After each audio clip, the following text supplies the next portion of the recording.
Welcome to Ski Play Live TV. Thank you so much. I completely appreciate you checking me out. It's snowing quite heavily right now outside, but there's no business for ski instructors. Unfortunately, when you're teaching mostly beginners, because that's who takes ski lessons, people don't like to come out in a blizzard. I was on the schedule to come in, be at line up at 9:15. There were no lessons, and instead of sending me home, which I would have preferred, they asked me to check back in at 1 o'clock to see if there was a lesson. Now, here's a little insider information. Don't know how it is at other resorts, but at my resort, if they tell you to check back at 1, you don't get paid. I got paid to show up and be at lineup, and that's it. They tell me to come back at 1. I'm sitting around for 3 hours with no pay, in uniform, nothing else to do today. They say, oh, you can ski, but it's so early season that there's not a lot of skiing that we can do. So, I wanted to talk tipping. This subject came up just the other day with some fellow ski instructors, and I've seen it posted in blogs and other things, but the question is, should you tip your ski instructor? The short answer is yes.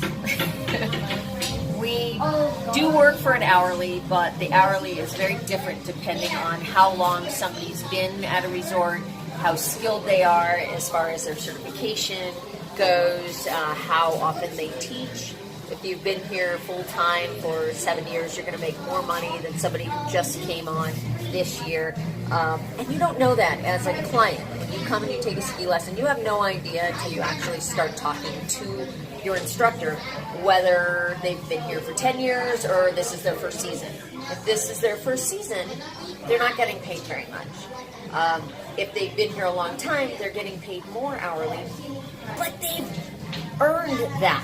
They've paid for clinics and education and testing, and they've toiled through days of not getting booked and not getting paid, and they work seasonally, so you're only working from beginning of December basically to April, and that's it. So you count on your money. Now, that said, if you didn't like your lesson and you didn't appreciate the effort that your instructor gave to you, then by all means, do not tip. That's ridiculous. You know how when you go to a restaurant, tipping is assumed. They'll even put it on your check sometimes. Even if you got bad service, it's an effort to get that removed. That's not the case here. You pay whatever you're charged at a ski resort, and tipping is completely optional. You can give a tip right then and there. You can walk it into the office later. You can put it on your credit card. You can even Venmo a tip these days if you really liked your instructor. The other thing is, if you're planning on coming back and you want to ski with that same instructor, if you want that instructor to make an effort to be with you, because a lot of times we're put on a schedule and we don't have a choice of who we ski with. But if we know that somebody is a really good client and we like skiing with them, then we will tell our supervisor, if this person comes back, can you please make sure that they're in my class, or that I teach a class that's at their level. Or if it's a private lesson, we'll go out of our way to make sure we get booked again with that person. And we have had some clients that are a lot of work, but they're also pleasant, and we enjoy working with them. And then sometimes we have people that are, I had some kids once that were just terrible people, terrible individuals to strangers. And so you could probably have tipped me a lot of money, and I don't know if I'd want to take your kids again.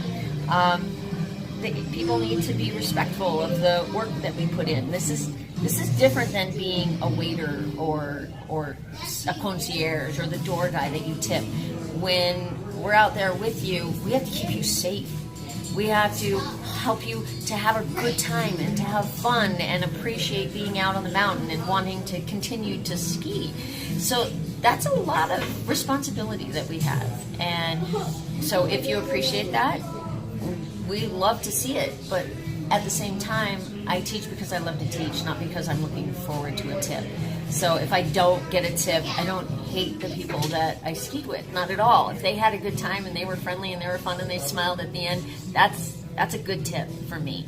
But again, like I said, do you tip? If you'd like, they are appreciated. It's not expected. But as you teach through the years, you do come to not expect, but we do get tipped. And sometimes we get tipped well, and sometimes it's $5, and that's fine. Sometimes it's stuff. You buy lunch, or you take them into the ski shop because they need a new pair of ski socks. You overheard them saying something, and they buy you a pair of ski socks. That's great too. So back to the basic question: should you tip a ski instructor? I'm going to leave that to you, but just know that it is a common practice, and it is greatly appreciated by us. I hope it gives you some thought. If you absolutely think you should not tip your ski instructor, leave that in your comment. If you always tip, how much? Leave that in your comments as well.